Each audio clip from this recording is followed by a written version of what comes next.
నమస్కారం సిటీ వార్తలకు స్వాగతం.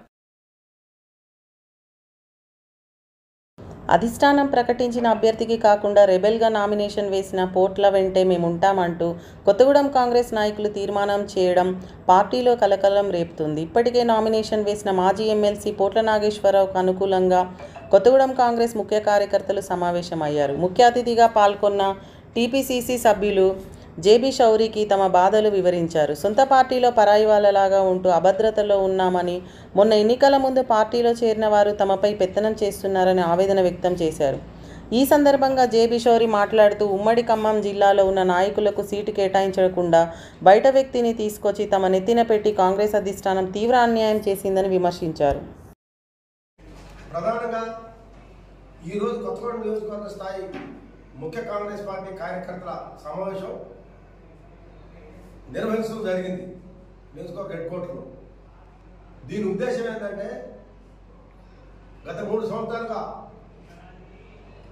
కాంగ్రెస్ పార్టీ నియోజకవర్గ కార్యకర్తల కోసం, అదేవిధంగా జిల్లా స్థాయిలో కూడా సీనియర్ నాయకుడైనటువంటి పోట్ల నాగేశ్వరరావు గారు టికెట్ కోసం ప్రయత్నిస్తే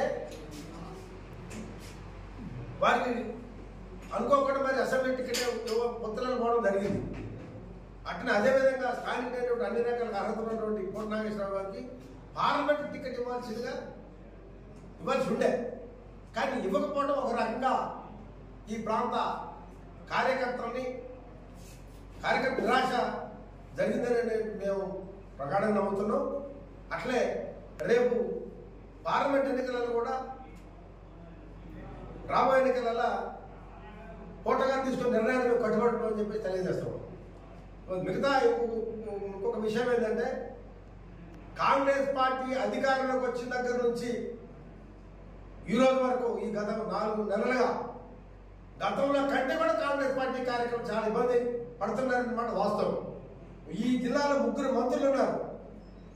3 మంత్రులలో ప్రధానంగా బట్టి విక్రమార్క గారికే ఈ జిల్లాలో ఉన్నటువంటి కాంగ్రెస్ పార్టీ కార్యకర్తల బాధలు తెలిసేది కార్యకర్తల అభిప్రాయం. దీన్ని ప్రధానంగా బట్టి విక్రమార్క గారే నిందిస్తున్నారు కాంగ్రెస్ పార్టీ కార్యకర్తలు ఈ జిల్లాలో. అది వాస్తవం.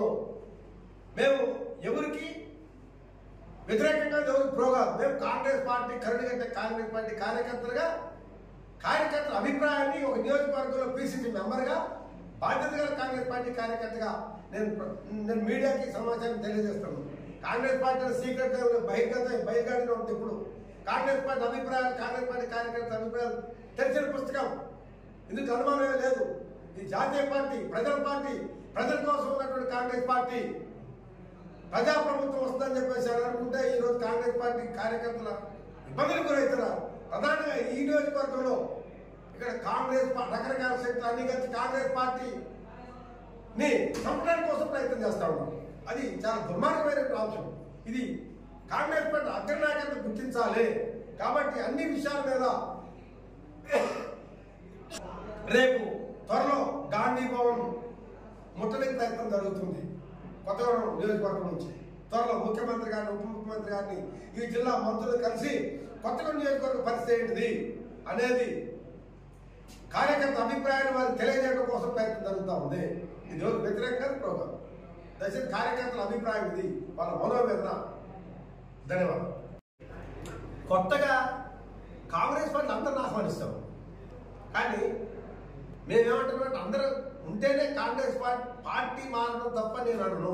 నంబర్ 1, మారినటువంటి వాళ్ళు ఇంతకాలం బట్టి బీఆర్ఎస్ ప్రభుత్వానికి వ్యతిరేకంగా జెండా కొట్టాట్లు, దెబ్బలు తిని, లేకపోతే జైల్లో పోయి కేసులు పెట్టుకొని వాళ్ళు వ్యతిరేకంగా కొట్టాడితే అదే మనసు యువతకు వచ్చి మళ్ళీ 70 పెత్తనం చేసి కూడా తప్పు. దాన్ని వ్యతిరేకిస్తాం. డెఫినెట్గా రకరకాల పార్టీలు మారుతున్న పార్టీ బలోపేతం కోసం రావాలి, ఆహ్వానిస్తాం. ప్రజల పార్టీ కాంగ్రెస్ పార్టీ ఎవరు వద్దనేది లేదు. వచ్చిన కాంగ్రెస్ పార్టీ వచ్చిన వస్తారు, పోయేటప్పుడు పోతారు, అక్కడ విసిరికే లేవు. కానీ పెత్తనం చేద్దాం కూడా తప్పు. దాన్ని కాంగ్రెస్ పార్టీ కానీ సహించరు కూడా. ఖచ్చితంగా తిరుగుబాటు చేస్తారు. అవసరమైతే దేని తీసుకోవడానికి సిద్ధంగా ఉన్నారు. అది మరికొన్ని వార్తా వివరాలతో మళ్ళీ కలుద్దాం. అంతవరకు సెలవు. నమస్కారం.